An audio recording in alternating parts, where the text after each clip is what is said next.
मंगलम भगवान वीरो मंगलम गौतमो गणी मंगलम कुंद कुंदाद्यो जैन धर्मोस्तु मंगलम सर्वमंगल मांगल्यम सर्वकल्याणकारकम प्रधानम सर्वधर्माणां जैनम जयतु शासनम जैनम जयतु शासनम 16 कारण भाई तीर्थंकर जे भये हर्षे इंद्र अपार में रूपे ले गए पूजा करी निज धन्य लख्यो बहु चावसो हमहु षोडश कारण भावे भावसो हमहु षोडश कारण भावे भावसो। 16 कारण भावनाएं। ये 16 कारण भावनाएं तीर्थंकर प्रकृति बांधने में समर्थ। ये 16 कारण भावनाएं क्या है, ये इनकी चर्चा हम विगत दिनों से कर रहे हैं।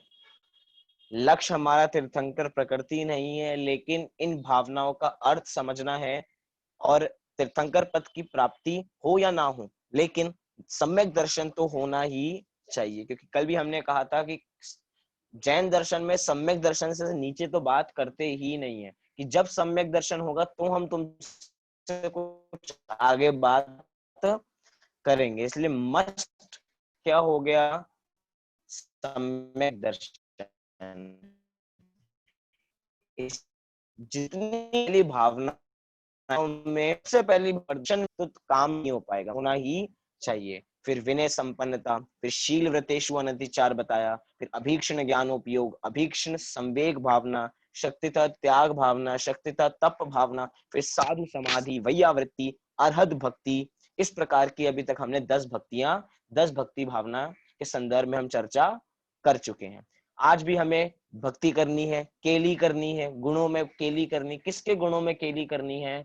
तो आज हमें आचार्य भक्ति भावना देखनी है और बहुश्रुत भक्ति भावना के संदर्भ में चर्चा करनी है। तो सबसे पहली कौन सी है अपने साथ? आचार्य भक्ति भावना। अब हम यहाँ पे आचार्यों की भक्ति करने जा रहे हैं कि हमारे नग्न दिगंबर वीतरागी संत जो सम्यक दर्शन, सम्यक ज्ञान, सम्यक चारित्र की अधिकता से प्रधान जिन्होंने पद प्राप्त किया है, जो एक तरीके से संघ में नायक का काम करते हैं, मुख्य रूप से तो अपने निर्विकल्प आनंद में ही वर्तते हैं, लेकिन जब अंतरंग में उपयोग नहीं टिकता तो बाहर जो दीक्षा के इच्छुक होते हैं उनको दीक्षा देते हैं। किसी को प्रायश्चित की विधि, किसी ने कोई अपराध किया हो तो उसको प्रायश्चित देते हैं, और अगर बहुत करुणा बुद्धि आ जाती है तो धर्मोपदेश भी देते हैं। लेकिन ये कौन होते हैं? ये होते हैं अपने संघ के नायक। मतलब जैसे नायक है, मतलब कि कितने से बड़ा संघ हो, उनके ये एक तरीके से नायक है, प्रिंसिपल टाइप है। मतलब प्रिंसिपल कह सकते हैं कि पूरे जैसे स्कूल की मैनेजमेंट प्रिंसिपल संभालते हैं, इतने बड़ा स्कूल, इतने सारे उसमें बच्चे, और वो पढ़ाने का काम भी कर सकते हैं क्योंकि प्रिंसिपल पढ़ाने का काम भी करते हैं, लेकिन साथ ही साथ उनको अनुशासन भी अपने पूरे स्कूल में रखना है। ऐसे ही हमारे आचार्य कैसे होते हैं? आचार्यों को सच्ची में कितनी बड़ी ड्यूटी है अपने आचार्यों के साथ। संघ के नायक। सोचिए, हम वो जो कथा सुनते हैं कि अकंपनाचार्य आदि की कथा देखते हैं, उसके अंदर 700 मुनिराज। सोचो 700 मुनिराज के एक नायक, कैसा वर्चस्व होता होगा एक अकेले व्यक्तित्व का, कि 700 शिष्य सामने से कुछ भी, मतलब कोई भूल करे तो एकदम जैसे उनको परख लेते हैं कि तुमने भूल की होगी। सब अपना प्रायश्चित सामने से आके बता देते हैं कि हमने ये भूल की है महाराज, हमें इसका प्रायश्चित दीजिए।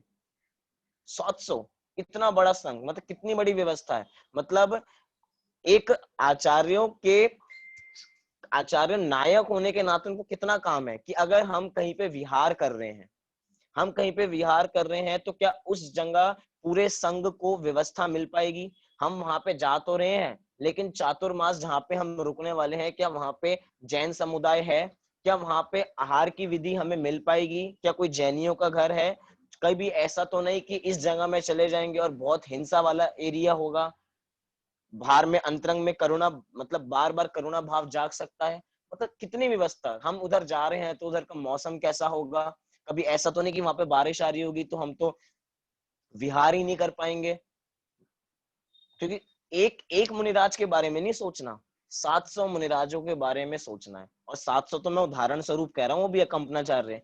कितने बड़े बड़े संघ होते हैं, उसके अंदर एक नायक और उनकी सबकी चलती है। तभी तो कहते हैं कि जैसे आचार्य जो होते हैं अपने, हम आचार्य भक्ति तो कर रहे हैं, लेकिन कभी भी आचार्य मोक्ष नहीं जा सकते। क्या कहा? कभी भी आचार्य मोक्ष नहीं जा सकते। क्यों? क्योंकि उनके सिर पे कितना सारा भार होता है। जब वो उस भार को उतारते हैं और सामान्य फिर से मुनि पद अंगीकार करते हैं, अर्थात किसी और को संग में श्रेष्ठ जान के अपनी आचार्य पदवी किसी और को सौंपते हैं, उसके बाद वे कहाँ जा सकते हैं? मोक्ष की ओर आगे बढ़ सकते हैं। क्योंकि कभी भी पदवी अर्थात उपाधि के साथ कभी भी मोक्ष की प्राप्ति नहीं कर सकते। मतलब मोक्ष की प्राप्ति मतलब कि तीन चीजें हैं, साधु बनना तो कंपलसरी है ही है, मत आचार्य उपाध्याय कंपलसरी हो ही हो, लेकिन मोक्ष जाने के लिए साधु बनना अवश्य होता है। नग्गो ही मोक्ष मग्गो, नग्नता ही मोक्ष मार्ग है। अब वो नग्नता आचार्य में भी है, उपाध्यायों में भी है और साधु में भी है। लेकिन साधुओं में जरूरी है मोक्ष मार्ग में जाने के लिए, उसके लिए उपाध्याय पदवी आचार्य पदवी आवश्यक नहीं है। लेकिन उसके बावजूद भी देखिए, मैंने इस पूरा स्वरूप यहाँ से पढ़ा मोक्ष मार्ग प्रकाशक से, आचार्य परमेष्ठी का स्वरूप। उनमें जो सम्यक दर्शन, सम्यक ज्ञान, सम्यक चारित्र की अधिकता से प्रधान जिन्होंने पद प्राप्त किया, मतलब कितने महान हैं अपने आचार्य, जिन्होंने सम्यक दर्शन, सम्यक ज्ञान, सम्यक चारित्र की अधिकता से प्राप्त किया है। सबको सम्यक दर्शन, सम्यक ज्ञान, सम्यक चारित्र है, लेकिन उनको अधिकता है। अधिकता मतलब कि वो बहुत पुराने दीक्षित हैं, उन्होंने वर्षों तक तप किया है, अलग अलग प्रकार के, उन्होंने मासिक तप भी किए, उन्होंने वार्षिक तप भी किए हैं। मतलब उनको कितनी प्रैक्टिस है, इसीलिए कह रहे हैं कि वो सम्यक दर्शन, सम्यक ज्ञान, सम्यक चारित्र की अधिकता लिए हुए हैं। कौन? आचार्य परमेष्ठी। फिर कह रहे हैं संघ के नायक हैं, मुख्य रूप से तो अपनी आत्मा में विचरण करते हैं। देखिए, सर पे बहुत सारा काम भी है, मतलब सर संघ के नायक भी हैं, लेकिन ये नहीं कि मात्र अनुशासन अनुशासन में ही अपना पूरा जीवन व्यतीत कर देते हो। क्या करते हैं? मुख्य मुख्य काम बताया, मुख्य काम तो अपनी आत्मा को जानना है, अपनी आत्मा का संवेदन करना उनका मुख्य काम है। और गौण मतलब कैसे काम है कि अगर उपयोग नहीं टिकता तो जो दीक्षा लेने आते हैं उनको दीक्षा देते हैं। अब ऐसे भी किसी को दीक्षा नहीं दे देंगे, जो आया उनकी दीक्षा ले लेंगे, उनकी यथोचित पूरी परीक्षा करेंगे कि अगर ये लगते हैं कि हाँ सच्ची में अब ये दीक्षा के योग्य हो चुके हैं, हाँ ये अब दीक्षा ले सकते हैं, तो जाकर उनको सामने से दीक्षा देते हैं। ये नहीं कि कोई भी आए और सामने से दीक्षा दे दी। पूरे गुण जानेंगे, क्या तुम अभी तुम्हारी क्षमता है, नहीं होगी तो कहेंगे थोड़े दिन और प्रैक्टिस करो, थोड़ा और ज्ञान करो, थोड़ा और तप करो, उसके बाद दीक्षा लेना। ऐसे ही किसी को नहीं तो कि पूरा संघ बेकार हो जाएगा। क्योंकि संघ में अगर एक व्यक्ति भी गलत हो जाता है तो उसके उसके उसके निमित्त से बाकी सब भी गलत हो सकते हैं। इसीलिए भैया इतने बड़े संघ है, पूरी क्लास को संभालना एक तरीके से, टीचर तो यही चाहती है या जो प्रिंसिपल है वो तो यही चाहता है कि हमारे स्कूल का सारे बच्चे A1 रहे, मतलब सबसे बड़ी। अगर कोई एक बच्चा भी आ जाएगा तो आचार्य क्या कर रहे हैं, जो दीक्षा लेने आते हैं उनको दीक्षा देते हैं, और अगर उपदेश देने का मन करे तो उपदेश देते हैं। और क्या करते हैं, अपने दोषों को प्रकट करने कोई आता है तो उनको प्रायश्चित करते हैं। आप सोचिए, आचार्य मजिस्ट्रेट का काम भी करते हैं। मैं एक पेन चुराऊं, एक कॉपी चुराऊं, एक 5,000 रुपए चुराऊं, एक 10,000 रुपए चुराऊं, 20,000 रुपए चुराऊं, 1,00,000 रुपए चुराऊं, क्या सबकी एक सजा होगी? सबको एक एक मतलब एक निशाने से सबको साधेंगे क्या हम? एक ने कॉपी चुराई, एक ने किताब चुराई, एक ने 10 रुपए, 20 रुपए, सबकी अलग अलग सजा। सबकी एक मतलब एक तीर से सबको नहीं नापा जा सकता। अब मैजिस्ट्रेट का काम कर रहे हैं कि अब हमसे कोई प्रायश्चित लेने आया है, अब उसको किस प्रकार का प्रायश्चित दिया जाए। चाहे दो मुनियों की एक प्रकार की भूल होगी, लेकिन दोनों को अलग अलग प्रकार का प्रायश्चित देंगे। मुनिराजों के संदर्भ में लिखा कितने मूल गुण होते हैं मुनिराजों के? मुनिराजों के 28 मूल गुण होते हैं, और आचार्य परमेश्वर के मूल गुण कितने होते हैं? 36 मूल गुण होते हैं। लेकिन आचार्यों के 8 विशेष प्रकार के भी गुण बताए गए हैं। उसमें जो आखिरी प्रकार का गुण है, उसमें बहुत विशेष चर्चा की। उन्होंने कहा हाँ, इनसे अलग है कि जो आचार्य परमेष्टि से प्रायश्चित लेने आता है, तो वो प्रायश्चित जब लेने आता है तो शिष्य और गुरु की गुप्त बात होती है। ये नहीं कि हम संघ में सबको एक साथ बता रहे हैं। और इतना विश्वास होता है शिष्य को कि मैं जो अपना प्रायश्चित, मैं जो अपनी भूल बता रहा हूं, वे आचार्य कहीं पे डिस्क्लोज नहीं करेंगे, किसी को बताएंगे नहीं। अगर आचार्य सबको बता देते हैं तो आचार्य नहीं है। मतलब कि किसी की भूल को उद्घाटन कर देना, जो उपगुहन अंग है ना, दोषों को ढकना, मतलब आपस में इतनी ट्यूनिंग रहती है कि इतना विश्वास होता है सबको कि मैं जो बात बता रहा हूं वो आचार्य मात्र अपने पास रखेंगे और किसी को नहीं बताएंगे। दो मुनिराज की एक जैसी भूल, लेकिन दोनों का अलग अलग प्रायश्चित। किसी को कहेंगे कि उपवास करो और किसी को कहेंगे भैया रोज आहार किया करो। जो थोड़े वृद्ध हो गए होंगे, जो बहुत तप करते होंगे, तो उनको कहेंगे भैया तुम उपवास करने, तुम आहार लेने जाओ। और जो थोड़े नवयुवक होंगे जो रोज आहार पे जाते हैं, भैया थोड़ी ज्यादा तपस्या करो, ज्यादा तपस्या करो और 3 दिन का उपवास करो या 1 हफ्ते का उपवास करो। इस प्रकार का मतलब कि सबको उनको देखना है। एक बार ऐसे ही हुआ, एक मुनिराज से कोई भूल हो गई। क्या हुआ? एक बार एक मुनिराज से भूल हो गई और उन्होंने वो अपनी गलती छुपा ली।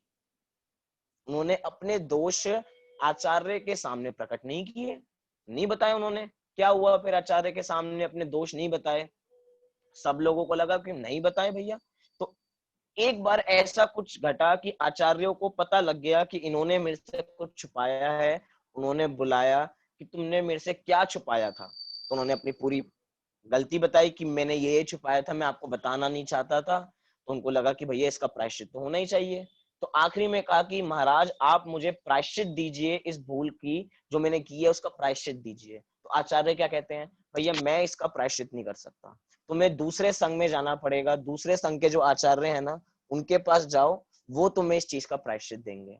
अब भैया उनको तो प्रायश्चित चाहिए था, इधर से वो उधर चले गए, दूसरे संघ में गए और दूसरे संघ के आचार्य को पूरी बात बताते हैं कि मेरे से ये भूल हुई थी, मुझे कृपा करके प्रायश्चित दीजिए। क्या कहते? फिर वो वाले आचार्य क्या कहते हैं? भैया इसका प्रायश्चित तो हम भी नहीं दे सकते, इसका प्रायश्चित के लिए तो तुम उस संघ में जाओ, उस संघ के जो मुख्य हैं और वो तुम्हें प्रायश्चित देंगे। उनके पास चले गए, भैया हमें दे दो, प्रायश्चित दे दो। उन्होंने कहा क्या कहा होगा? प्रायश्चित दे दिया।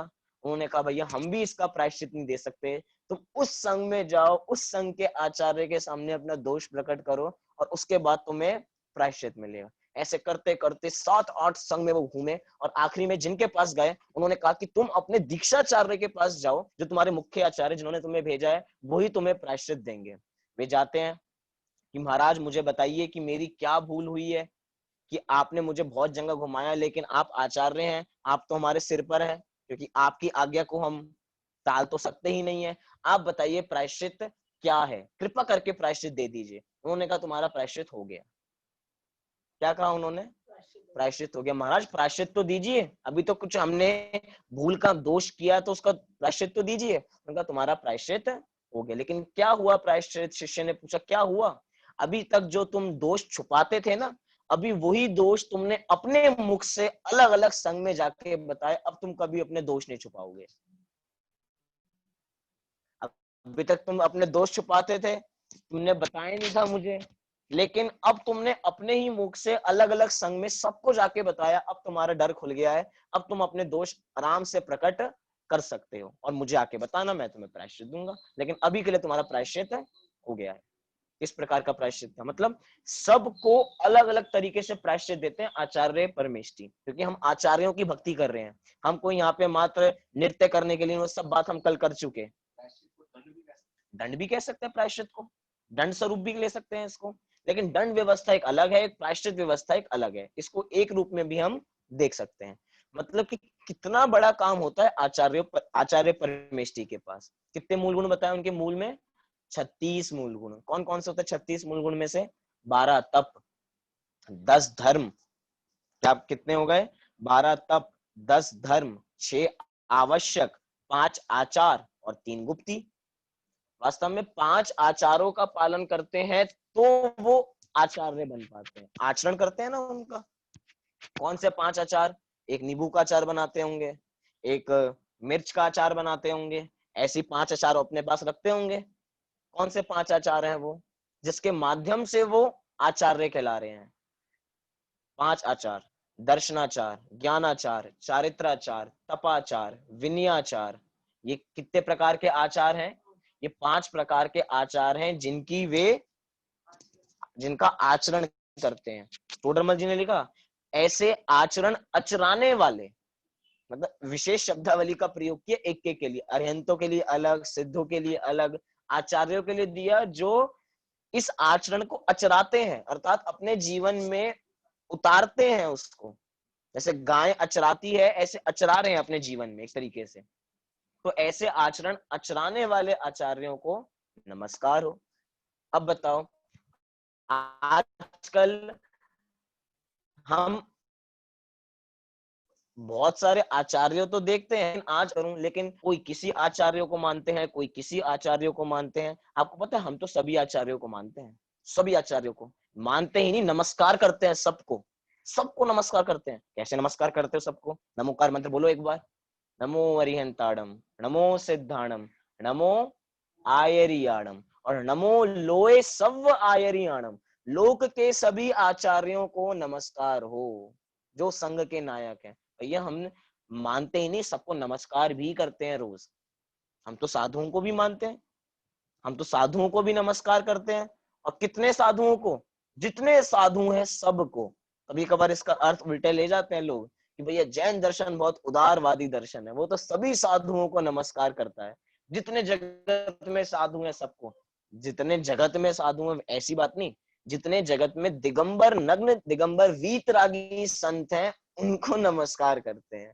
इतना, क्योंकि अर्थ वो उल्टे रूप में ले जाते हैं कि जैन दर्शन बड़ा उदारवादी दर्शन है। ऐसी आचार्यों पे लगाना जो वीतरागी हैं, जिनकी सम्यक दर्शन ज्ञान चारित्र में अधिकता है, हम उनको जाके नमस्कार करते हैं। हम 10 धर्मों की शाम को चर्चा कर रहे हैं ना, 10 धर्म, जो 10 धर्म है वो मूल गुण आचार्य परमेष्ठी के अंतर्गत आते हैं। तपो की अधिकता होती है किसमें? किसमें? आचार्य परमेष्ठी में। आचार्य परमेष्ठी में रथकंड शावकाचार्य में इसके संदर्भ में लिखा कि उनके बारे में लिखा कि वे होते कैसे हैं। उनके मैं बताता हूं क्या लिखा। संघ के अन्य मुनियों से जैसा तप नहीं बन सके वैसे तप के धारक होते हैं। बहुत काल के दीक्षित होते हैं, बहुत काल तक गुरुओं का चरण सेवन किया हो, वचन में अतिशय सहित हो, जिनके वचन सुनते ही धर्म में दृढ़ता आ जाए, संशय का अभाव हो जाए, जो संसार शरीर भोगों से दृढ़ निश्चल विरागता वाले हो, सिद्धांत सूत्रों के अर्थ के पारगामी हो, इंद्रियों का दमन करके ईलोक परलोक संबंधी भोग विलास में निर्ममत हो, महाधीर हो, उपसर्ग परिचयों से जिनका चित्त कभी चलायमान नहीं हो।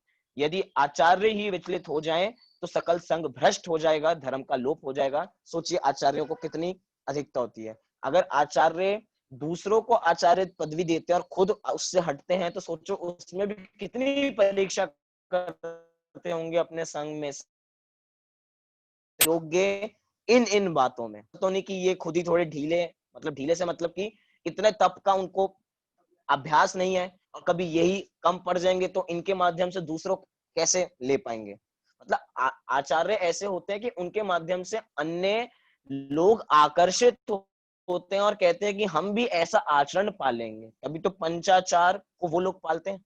इसीलिए आचार्यों की बहुत महिमा है। और आचार्यों की महिमा क्या? हम आचार्यों को स्वरूप को जाने, आचार्य बनने की भावना भाई, भावना तो आचार्य बनने की नहीं भाई, क्योंकि आचार्य तो एक पदवी है। लेकिन अगर ऐसी अधिकता हो तो आचार्य पदवी भी हमें मिल जाएगी ऑटोमेटिकली। लेकिन जो भी हो, हमें आचार्यों की भक्ति करनी चाहिए, क्योंकि यहाँ पे 16 कारण भावनाओं में यहाँ पे इनकी बात की गई है। यहाँ पे क्या कहा ध्यानत राय जी ने पूजन की पंक्तियों में, कह रहे हैं जो आचारज भगति करे हैं सो निर्मल आचार धरे हैं। क्या कह रहे हैं? जो आचारज भगति करे हैं सो निर्मल आचार धरे हैं। दो शब्दों का प्रयोग किया, करे हैं और धरे हैं। धरे हैं हमारे लिए बात है और करे हैं आचार्यों के लिए बात है।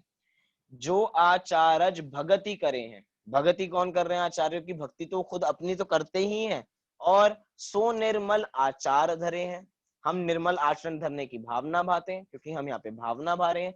वो स्वयं भी निर्मल आचरण भाने की भावना निरंतर भाते ही हैं, कहीं हमारे सम्यक दर्शन में किसी प्रकार का दोष ना लग जाए, इस प्रकार की भावना उन्हें निरंतर रहती है। लेकिन हम भी ऐसी भावना भाते हैं, इस प्रकार की बात यहाँ पे की गई है।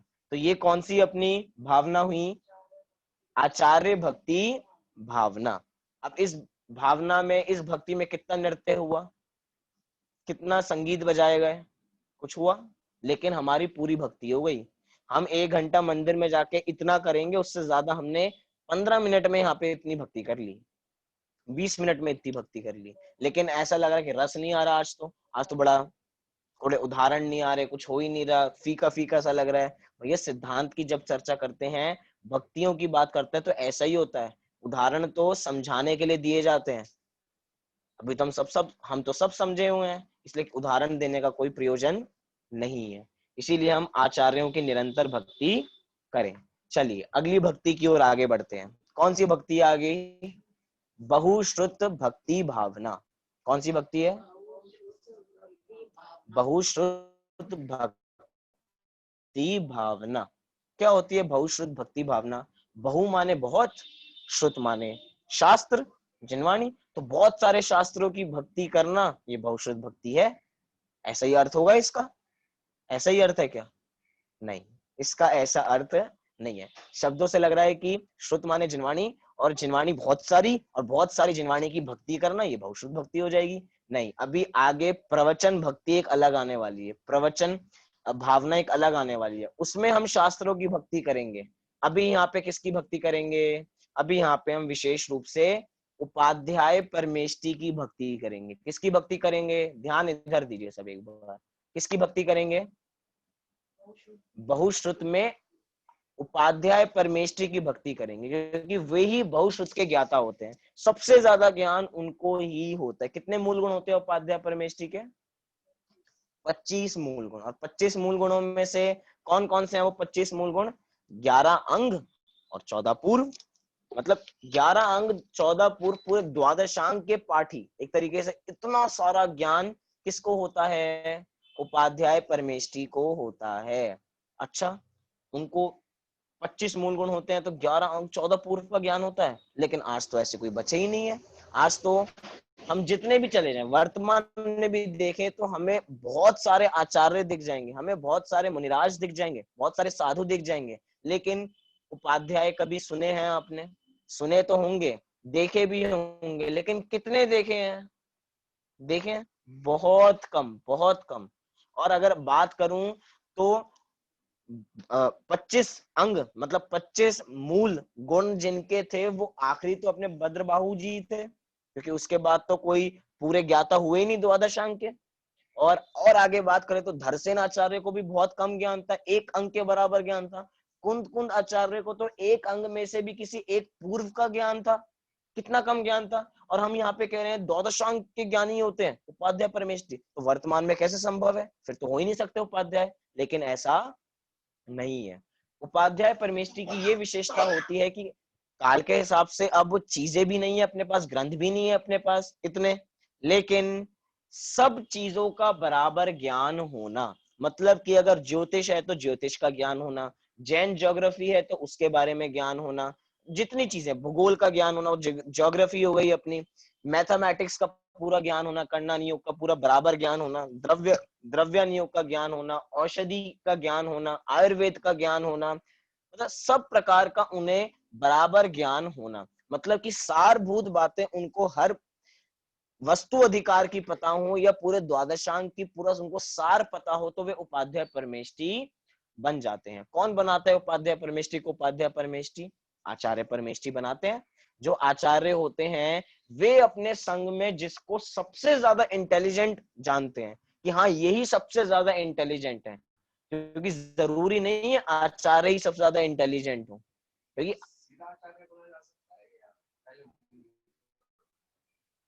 मुनि तो पहले बनेंगे ही बनेंगे, क्योंकि क्या इसका कोई क्रम नहीं कि हम उपाध्याय पहले बनेंगे, क्योंकि अगर सबको उपाध्याय बनना पड़ेगा तो फिर तो मैंने अभी जो बात कही कि उपाध्याय उपाध्याय तो मैंने कहा कितने कम है, लेकिन ऐसे में तो फिर बहुत सारे उपाध्याय हो जाएंगे। नहीं, पहले उपाध्याय का कोई नियम नहीं है। क्यों नहीं है? क्योंकि जरूरी नहीं है सबको ज्ञान हो ही हो, इतना ज्ञान होगा, लेकिन पूरे संघ में जिनको सबसे ज्यादा ज्ञान हो उनको उपाध्याय पदवी दी जाती है। जरूरी नहीं आचार्यों को भी हो। मैं तो इसकी बात कर रहा था कि आचार्य तो वैसे संघ के नायक हैं, लेकिन संघ के नायक को ही सबसे ज्यादा ज्ञान हो ऐसी बात नहीं है, क्योंकि संघ के नायक हैं वो तो मतलब तो एडमिन सबको संभालने वाले हैं। अब वो उनके पास ज्ञान भी है और थोड़ी पावर भी है संभालने की, लेकिन जरूरी नहीं है। कुछ बच्चे होते हैं ना क्लास में, पढ़ने में अच्छे तो होते हैं लेकिन मॉनिटरिंग नहीं कर सकते, मतलब कि प्रिंसिपल का रोल नहीं अदा कर सकते, पढ़ने में अच्छे हैं अपने। तो ऐसे ही उपाध्याय परमेष्ठी ज्ञान ध्यान की उनकी अधिकता होती है। ज्ञान ध्यान की अधिकता अर्थात उनको ज्ञान अधिक होता है, इसलिए उनको उपाध्याय पदवी दी जाती है। तो उपाध्याय परमेष्ठी की हम परिभाषा देखते हैं कि उपाध्याय परमेष्ठी कौन होते हैं, फिर थोड़ी यहाँ पे हम चर्चा करेंगे। देखिए क्या लिखा, जो बहुत जैन शास्त्रों के ज्ञाता होकर संघ में पठन पाठन का कार्य करते हैं तथा जो समस्त शास्त्रों का प्रयोजन भूत अर्थ जान एकाग्र हो अपने स्वरूप को ध्याते हैं। मतलब प्रयोजन भूत बातें उनको सब पता है और उस प्रयोजन भूत बातों को ध्या के अपने को ध्याते हैं। और यदि कदाचित कषाय अंश के उदय से उपयोग आत्मा में स्थिर नहीं होता तो स्वयं पठन करते हैं और अन्य को पाठन का कार्य करते हैं। ऐसे होते हैं हमारे उपाध्याय परमेष्ठी।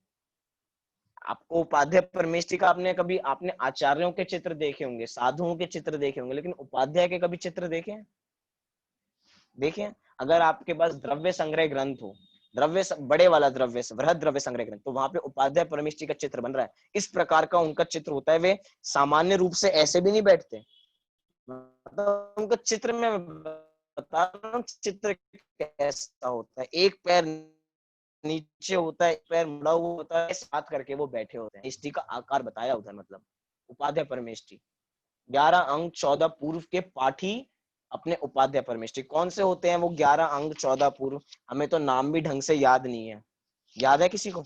11 अंग 14 पूर्व के नाम सुने हैं, लेकिन उसके ये पाठी होते हैं। हम में सारी बात तो नहीं करेंगे, यहाँ पे तो सबकी संख्या बताई कि एक एक उसमें कितने कितने पद होते हैं। थोड़ा सा मैं आपको ग्लैंस में बताता हूँ कि चीजें क्या हैं, पता तो लगे कितना बड़ा होता है अपना द्वादशांग। द्वादशांग के 12 अंगों के नाम बता रहे हैं। पहला बताया आचरांग, फिर सूत्र कृतांग, फिर स्थानांग, समवायांग, व्याख्यान प्रज्ञप्ति, ज्ञात्री कथा, उपासना, अनुकृतांग, अनुदशांग, प्रश्न व्याकरणांग, विपाक सूत्रांग, दृष्टिवाद। ये हो गए 12 अंग। हमें लग रहा है कि पता नहीं क्या बातें चल रही हैं, हमें तो कुछ समझ में नहीं आ रहा। इससे अच्छा सामान्य उपाध्याय परमेष्ठी का स्वरूप बता देते, इतना क्या बता रहे हो भैया, ये उनका ही स्वरूप है। हमें जो चीजें लग रही है पता नहीं क्यों इनकी चर्चा कर रहे हैं, लेकिन ये इतनी चीजें हैं, इतना। अब दृष्टिवाद के भी 5 भेद कर दिए, 5 भेद।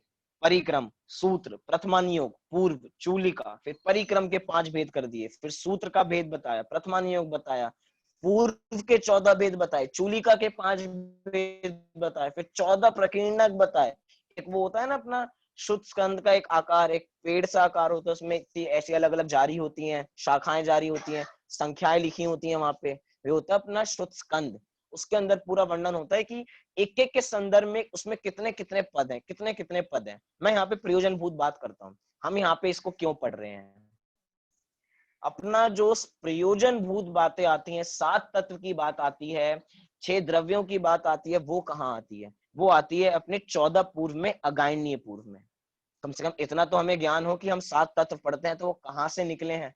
वो 7 तत्व 14 पूर्व है ना, 11 अंग 14 पूर्व। उसके अंदर जो दूसरा पूर्व है अगाइनीय पूर्व, उस अगाइनीय पूर्व में 96 लाख पद होते हैं। उन 96 लाख पदों में 7 तत्व, 6 द्रव्य, 9 पदार्थ, 7 नय, इनका वर्णन मिलता है, जो ये प्रयोजन भूत है जीव को जानने हेतु, चाहे और को जाने या ना जाने। लेकिन अगर इसको नहीं जाना तो इसका काम नहीं हो सकता, क्योंकि बाकी तो अप्रयोजन भूत है। मतलब कि अप्रयोजन भूत कैसे हैं, तो अप्रयोजन भूत तो लिखी क्यों है। प्रयोजन भूत से और अप्रयोजन भूत से मतलब जो मोक्ष मार्ग में कार्यकारी हो वो प्रयोजन भूत, और जब मोक्ष मार्ग में आरूढ़ हो जाए तब हम इनका भी अध्ययन करेंगे। लेकिन प्राथमिक रूप से इसका अध्ययन तो हमें होना ही चाहिए। और ये 16 कारण भावनाओं की हम चर्चा कर रहे हैं, ये कहाँ पे आती है, कौन से पूर्व में आती है, तो ये आती है 11वें पूर्व में। कहा कि कल्याण अनुवाद पूर्व है। हाँ जी, बहुत बढ़िया कि मोक्ष मार्ग में कार्यकारी ही नहीं है तो हम अध्ययन क्यों करेंगे। देखिए, इस जीव की परिणति कैसी होती है कि इसका उपयोग तो वैसे स्वाध्याय करने में लगता नहीं, लेकिन जो सम्यक दृष्टि जीव हैं उनका तो कल्याण हो ही गया। उन्होंने तो मोक्ष की टिकट ले ही ली एक तरीके से, सम्यक दर्शन की टिकट मिल गई मतलब मोक्ष की टिकट मिल गई। लेकिन 24 घंटे तो वे अपनी आत्मा में जा सकते नहीं है, हर समय तो वो द्रव्य योग का अध्ययन कर सकते नहीं है। इसीलिए अन्यों का अध्ययन कर अन्यों के शास्त्रों का अध्ययन करेंगे। करना नियोग कोई प्रयोजन भूत नहीं है मोक्ष मार्ग में। कितना बड़ा है, ये क्या है, वो क्या है, कुछ जानना प्रयोजन भूत नहीं है। लेकिन अब जब सम्यक दर्शन अंगीकार कर लिया है, अध्ययन तो कर इसका बुद्धि को सूक्ष्म करो जिससे उपयोग शास्त्रों में ज्यादा लगे। ज्ञान जैसे जैसे ज्ञान बढ़ेगा उतना उतना आनंद आएगा। इसीलिए हमें इनका अध्ययन करना चाहिए, चाहे अप्रयोजन भूत हो तब भी। लेकिन पहले प्रयोजन भूत पे दृष्टि होनी चाहिए, उसके बाद हम बाकी का अध्ययन करेंगे। मतलब प्रयोजन भूत के बिना अप्रयोजन भूत तो कुछ कार्यकारी है ही नहीं, इसीलिए पहले उसका अध्ययन होना चाहिए। मैं बात कर रहा हूँ 16 कारण भावनाओं की। ये 16 कारण भावना की चर्चा कहाँ पे आई, तो 14 पूर्वों में से 11वां पूर्व है कल्याणानुवाद पूर्व। कौन सा है, कल्याणानुवाद पूर्व, जिसमें 26 करोड़ पद हैं। कितने पद हैं, 26 करोड़ पद है। तो संख्या कुछ कुछ है। अभी आगे सबकी संख्या बताऊं तो घूम जाएंगे, क्योंकि मुझे पता है हम सारी संख्या देखेंगे तब भी याद नहीं होने वाला। इसीलिए प्रयोजन भूत की बातें कर रहे हैं कि 16 कारण भावना की चर्चा कर रहे हैं, तो कल्याणानुवाद पूर्व में इसकी चर्चा आती है। इसीलिए अब सोचिए, हमें प्रयोजन प्रयोजन भूत बात करने में मजा आता है, लेकिन द्वादश अंग में तो सबका वर्णन है, सब चीज का, आयुर्वेद का वर्णन भी वहां पे मिलेगा। जो जो आपको बीमारी है उसका भी आपको, ये जो उपाध्याय होते हैं ना, इनको बराबर हर चीज का ज्ञान होता है। अगर संघ में कोई बीमार होने लग जाए तो किसके पास जाएंगे, उपाध्याय परमेष्ठी के पास जाएंगे, क्योंकि उनको उस चीज का बराबर ज्ञान होता है। वैसे तो संघ में आपस में एक दूसरे को सब लोग पढ़ा लेते हैं, एक मुनि दूसरे मुनि से को पढ़ा लेंगे या चर्चा कर लेंगे, लेकिन आधिकारिक रूप से कौन है, आधिकारिक रूप से तो अपने उपाध्याय परमेष्ठी ही होते हैं। हो सकता है दो में एक को ज्यादा ज्ञान हो दूसरे को कम ज्ञान हो, लेकिन आपस में एक दूसरे को पढ़ा के भी काम होता है। लेकिन उपाध्याय परमेष्ठी वो होते हैं जिनको आधिकारिक रूप से इसका बल मिला होता है, जो सबको पढ़ाने का काम करते हैं। कब होता है हमें द्वादशांग का पूरा ज्ञान, कब होता है, तो कहा कि नौ मतलब तत्वार्थ सूत्र के 9वें अध्याय में सूत्र दिया, वहां पे बताया कि जब शुक्ल ध्यान होता है, जब शुक्ल ध्यान होता है, शुक्ल ध्यान के प्रथम चरण में जब पृथकत वितर्क नाम का ध्यान होता है, उसमें श्रेणी चढ़ते वक्त द्वादशांग का पूरा ज्ञान हो जाता है। क्या कहा, जिस समय 4 प्रकार के ध्यान होते हैं, आर्त, रौर्त, धर्म और शुक्ल। शुक्ल ध्यान सबके 4-4 भेद बताए। तो शुक्ल ध्यान में जो भेद है, पृथक वितर्क नाम का ज्ञान, पृथक वितर्क नाम का ध्यान जब उनको होता है श्रेणी चढ़ते वक्त, तब पूरे द्वादशांग का ज्ञान हो जाता है। अब सोचिए, पूरा द्वादशांग का ज्ञान, इतना व्यापक ज्ञान। मतलब ये सारी वो चर्चा है जो हमने उस दिन की थी, जब हम शुद्ध पंचमी आती है ना, शुद्ध पंचमी के दिन जो पूरा जिनागम का विस्तार बताता है कि जिनागम कितना बड़ा है, कितना बड़ा है, हमें कैसे प्राप्त हुआ है, वो सारा लगा लेना। वो सारा ज्ञान एक व्यक्ति को होता है, उपाध्याय परमेष्ठी को। सोचिए कितना। और यहाँ पे शास्त्र की भक्ति तो होगी। देखिए वीतरागियों की भक्ति किससे की जाती है? वीतरागता से की जाती है। रागियों की भक्ति राग से की जाती है। गंगा नदी की भक्ति किससे की जाएगी? गंगा नदी की पूजा किससे की जाएगी? गंगा के जल से की जाएगी। ऐसे ही ज्ञानवान की पूजा किससे की जाती है? ज्ञानवान की पूजा ज्ञान से की जाती है। मतलब हम उपाध्याय परमेष्ठी की भावना भा रहे हैं, मतलब हम अपने अंदर ज्ञान की भावना भा रहे हैं कि हमें भी इस प्रकार का ज्ञान होवे। लग रहा होगा कितनी अप्रयोजनभूत बातें हैं। नींद आ रही होगी, सोने का मन कर रहा है, मतलब सबका अपना अपना चल रहा है इधर उधर, लेकिन कितना प्रयोजनभूत है हम इसके संदर्भ में देखें। ये वास्तव में भक्ति है। भक्ति को कह रहे हैं ना, गुणेशु अनुराग भक्ति, गुणों में अनुराग करना ये भक्ति है। जब विषय कषाय से हटके इस भक्ति में आनंद आने लग जाए तब समझना काम अपना हो गया। जब तक इसमें रस आएगा तब तक कुछ होने वाला नहीं है। तो एक बार हम ध्यानत राय जी की पंक्तियां देख लेते हैं कि ध्यानत राय जी ने इसके संदर्भ में क्या लिखा। क्या कह रहे हैं वे? बहुश्रुतवंत भगति जो करई सो नर संपूर्ण श्रुत धरई। कह रहे हैं श्रुतवंत। देखिए बहुश्रुत भक्ति तो है, लेकिन यहाँ पे बहुश्रुत का नाम नहीं लिया, बहुश्रुतवंत अर्थात जो बहुश्रुत को धारण करते हैं। तो बहुश्रुतवंत भगति जो करई अर्थात जो उपाध्यायों की भक्ति करते हैं, सो नर संपूर्ण श्रुत धरई, उन नरों को अर्थात उन मनुष्यों को पूरे द्वादशांग का ज्ञान हो जाता है, अर्थात उनको सारभूत बातें मिल जाती हैं। मतलब जो इसकी महिमा करेगा, जो इसका बहुमान करेगा, जो इसका गुणानुवाद करेगा, उसको ऐसी प्राप्ति हो जाएगी। जो जैसा मतलब कि जो जैसा बनना चाहता है वे उसका लक्ष्य करे, उसको उसकी प्राप्ति हो जाएगी। ये अपना छत्र चूड़ामणि ग्रंथ, इसके अंदर एक पद में कहानी चलती रहती है और एक पद में नीति वाक्य चलता रहता है। ऐसा भी अपने पास एक ग्रंथ है इसमें एक मतलब पूरा ग्रंथ है, एक में कहानी चल रही है, एक लाइन में कहानी और एक लाइन में नीति, एक लाइन में कहानी एक लाइन में नीति, एक एक लाइन से नीति निकाल के बताई उस ग्रंथ में। कितना बढ़िया ग्रंथ होगा। तो उस ग्रंथ में कहा कि अगर हम जिसके जैसा बनना चाहते हैं उसके जैसा बन जाएंगे। आप होने की भावना से मतलब हमें ज्ञान भैया हम ज्ञानी होना चाहते हैं लेकिन नहीं हो पा रहे, क्या करें, ये ऐसे कुछ मतलब व्यर्थ की भावना, कोरी भावनाएं हैं, इनका कोई आधार नहीं है। अगर हम ज्ञान की महिमा करेंगे, उपाध्यायों की महिमा करेंगे, तो निश्चित रूप से हमें वैसा ज्ञान की प्राप्ति होगी ही होगी। इसी बहुश्रुत नाम की भक्ति में विस्तार से किस चीज की एक और बात की, इसकी बात की कि हमें अपने शास्त्रों की भी महिमा करनी चाहिए।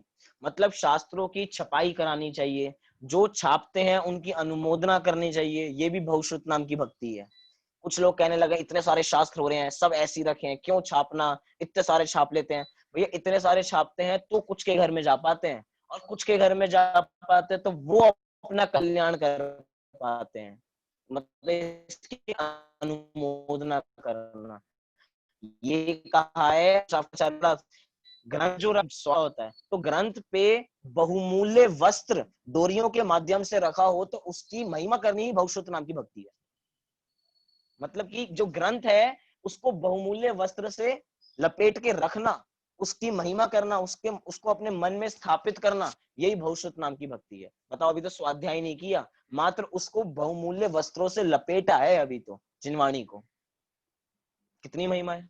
हम देखते हैं ना जब कभी जाते हैं तो वहां पे एक लाल कलर के कपड़ों में जिनवाणी बंद रखी होती है बहुत सारी। वो जो लाल कलर के कपड़े हैं ना, वो बहुमूल्य वस्त्र हैं, वो वास्तव में उसकी महिमा हो रही है उससे। चाहे उसका कोई अध्ययन करे या ना करे, लेकिन उसको उच्च आसन पे विराजमान किया है तो समझना आपकी ज्ञान में बहुत अधिकता है कि आप समझते हो कि कुछ है इसलिए हमने इसको ऊपर रखा है। अगर हमें वैल्यू नहीं होती तो वो नीचे रखी होती। वैल्यू है इसलिए घर में उच्च स्थान उसको दिया जाता है। देखिए अब चाहे ठीक है जिनवाणी जब भी छपती है तो उसमें बहुत प्रकार की हिंसा भी होती है, क्योंकि अलग अलग प्रकार की प्रिंटिंग होगी, सब कुछ होगा, लेकिन उसके बावजूद भी कितना पुण्य हो रहा है एक बार ये भी हमें उसकी ओर भी हमें देखना चाहिए। छपाई में, लिखाई में, जब प्रतिलिपियां नहीं हुआ करती थी, एक दूसरे से लिखा करते थे अपन के, वो है ना अपने गुरुदेव श्री ने पूरा मोक्षण प्रकाशक अपने हाथ से लिखा है, 7वां अधिकार सातवां अधिकार इतना पसंद आया कि A to Z शब्द पूरे अपने अपने हैंड राइटिंग में उतार रखे हैं 7वें अध्याय के। ये होती है श्रुत की महिमा। हमने कभी उतारा कुछ भी? कोई शास्त्र पूरा लिखा है एक बार भी? पढ़ लिया, सुन लिया, प्रवचन सुन लिया, अपना हो गया। लेकिन ये है अपनी महिमा। इसीलिए वास्तविक गुणेशु अनुराग भक्ति तो ये है कि गुणों में अनुराग करना, उनके जो गुण हैं उनकी महिमा करना ही उस व्यक्तित्व की महिमा हो जाती है। इसीलिए हम यहाँ पे आचार्य भक्ति को भाएं, हम यहाँ पे भविष्युत अर्थात भविष्युतवंत अर्थात उपाध्याय परमेष्ठी की भक्ति को भाएं, तो हमें तीर्थंकर प्रकृति बंधे ना बंधे, लेकिन ऐसा भाव तो आएगा ही, उनका बहुमान तो आएगा ही आएगा। कम से कम इन भावनाओं के निमित्त से हमने आचार्य परमेष्ठी और उपाध्याय परमेष्ठी का स्वरूप थोड़ी विशालता से समझने का प्रयास यहाँ पे किया। अब हम कल अगली भावनाओं की चर्चा यहाँ पे करेंगे, शाम को अगले धर्म की चर्चा करेंगे। अभी के लिए यहीं पे विराम देते हैं। अभी सभी नौबार नमोकार मंत्र का पाठ करेंगे।